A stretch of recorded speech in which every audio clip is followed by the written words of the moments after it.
आमंत्रित करते हैं श्री प्रेम रावत जी को।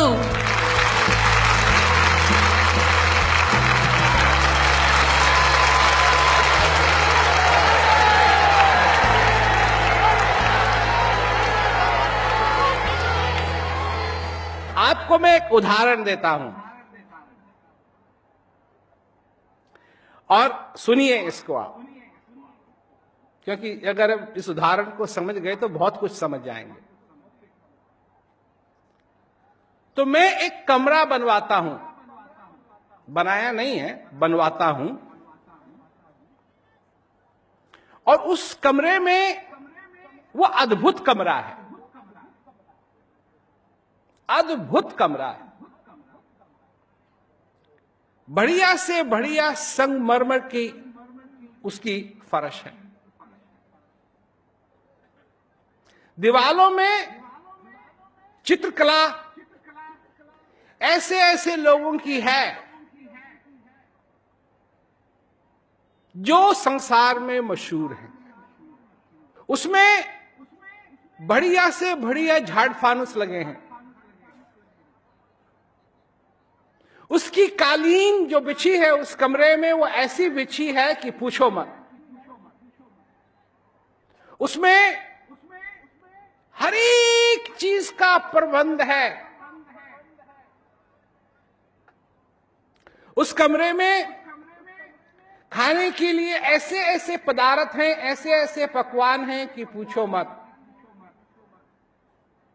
पीने के लिए ऐसा ऐसा पानी रखा है जो मुंह में डालते ही ऐसा लगे कि ये मीठा है, पर मीठा, उसमें कोई चीनी नहीं डाली हुई, शुद्ध है।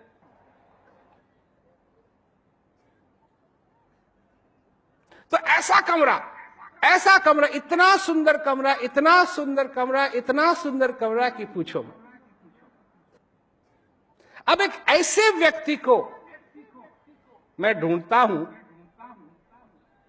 जो सचमुच में ही बहुत ही दरिद्र हो, जिसके पास कुछ नहीं।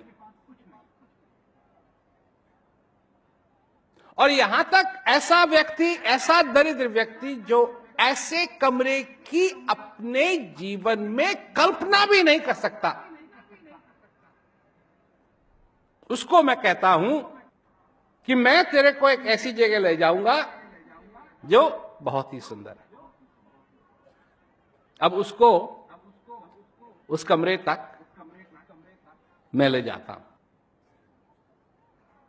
रात का समय है और रात भी ऐसी है अंधेरी, चंद्रमा नहीं है और कहीं आसपास कोई बत्ती नहीं है, तो बिल्कुल अंधेरी, सभी जगह अंधेरा ही अंधेरा है। और वो उस कमरे में प्रवेश करता है, और जैसे ही वो उस कमरे में प्रवेश करता है, मैं उसको एक बात कहता हूं, बहुत ही छोटी सी बात कहता हूं उससे, बत्ती जलाना न भूलना। जैसे ही वो उस कमरे में प्रवेश करता है, उसको कुछ दिखाई तो देता नहीं। दिमाग में क्या बैठा हुआ है कि बड़े सुंदर कमरे में जाऊंगा,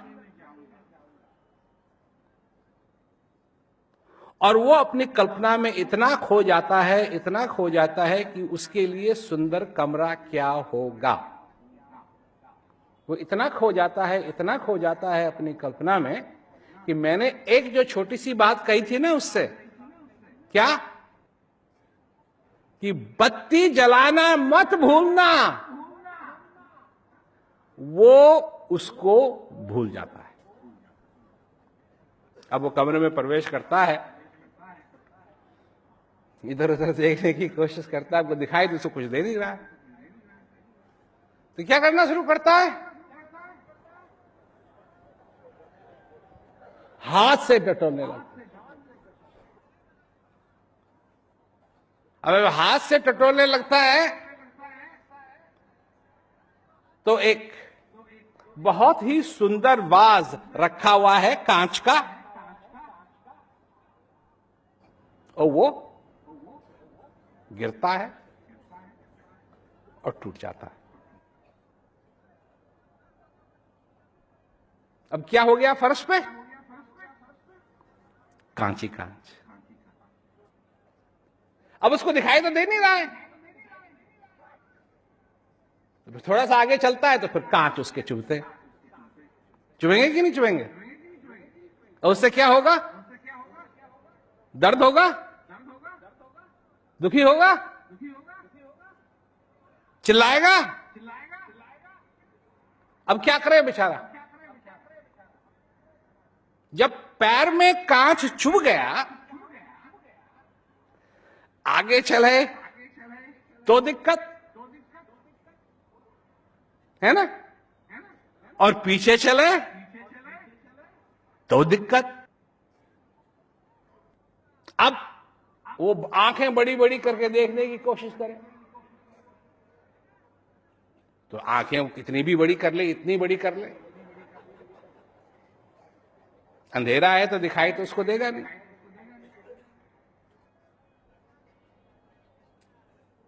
अंधेरा है तो उसको कुछ दिखाएगा, दिखाई तो देगा नहीं। खैर, अगर उसने अपने पैर से कांच निकाल भी लिए, अब उसको यह है कि अब वो जाए कहां। अब उसको दिखाई नहीं दे रहा है कि कहां कहां तक कांच फैला हुआ है। अब वो क्या करे? एक ही बात है, क्या ये कमरा सुंदर है या नहीं? वो कब पता लगेगा? वो कब पता लगेगा? बत्ती जलाने के बाद। उसमें जो कला है उसका आनंद वो कब ले पाएगा?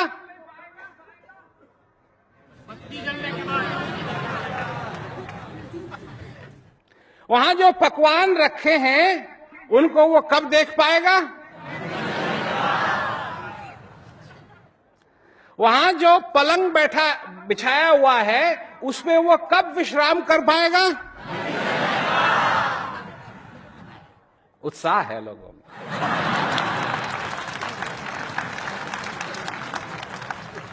और क्यों उत्साह है कि ये जो मैंने उदाहरण दिया ये इतना साधारण उदाहरण है कि आपको समझ में आ गया। अच्छा, गलती से कांच भी उसमें बिखर गया, क्या वो उस कांच से बच सकता है? कब? उसमें जो कुर्सियां लगी हुई हैं, क्या वो उनमें बैठ करके उसका आनंद ले सकता है? कब? बत्ती जलाने के। वहां जो शुद्ध पानी रखा हुआ है, क्या उसको पी के वो अपनी प्यास बुझा सकता है? कब? तो ये सारा चक्कर आनंद लेने का, चित्रकला को देखने का, भोजन का आनंद लेने का, पलंग पे विश्राम करने का, कांच से बचने का, पानी पीने का, ये सारा चक्कर बत्ती का है। तो मेरा एक प्रश्न है कि तुम ही हो वो।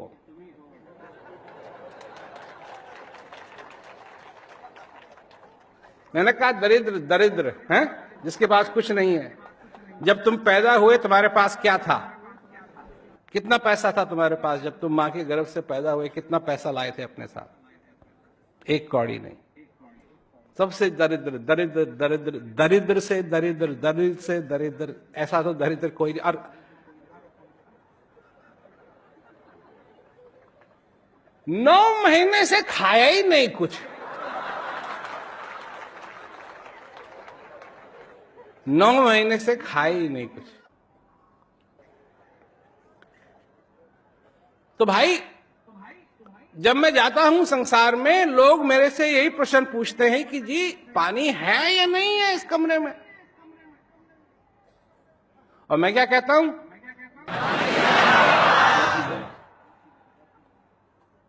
ये मेरे 51 साल का सत्संग सुनाते सुनाते जो मैं तुमको बता रहा हूं, ये मेरे जीवन का अनुभव है।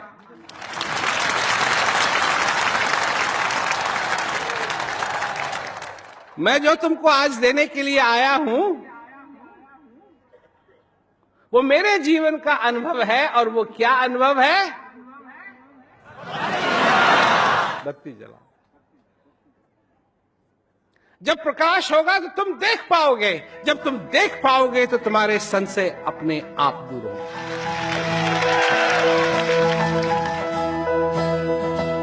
प्रेम रावत जी की स्पीच के बाद यहाँ आए लोग शांति की उस रोशनी को महसूस कर पा रहे थे जिसकी बात उन्होंने अपने संदेश में की।